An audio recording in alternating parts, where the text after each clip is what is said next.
బంగ్లాదేశ్ మరొకసారి చిక్కుల్లో పడింది. ప్రభుత్వాధినేత మహమ్మద్ యూనస్ కు పరీక్ష ఎదురైంది.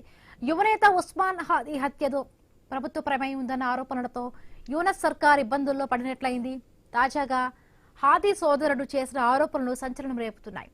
హాదీ హత్యలో యూనస్ ప్రభుత్వంలోని కీలక వ్యక్తుల హస్తం ఉన్నట్లుగా ఆరోపించారు. ఈ ఘటనను ఉపయోగించుకుని వచ్చే ఏడాది జరగాల్సిన ఎన్నికలు రద్దు చేయాలని చూస్తున్నారని మండిపడ్డారు.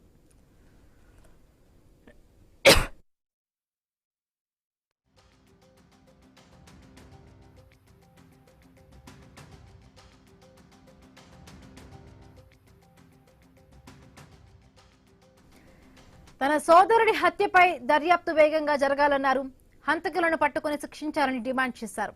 హాదీకి న్యాయం జరగకపోతే మీరు కూడా ఏదో ఒక రోజు బంగ్లాదేశ్ ను వీడాల్సి వస్తుంది, జాగ్రత్త అంటూ హెచ్చరించాడు.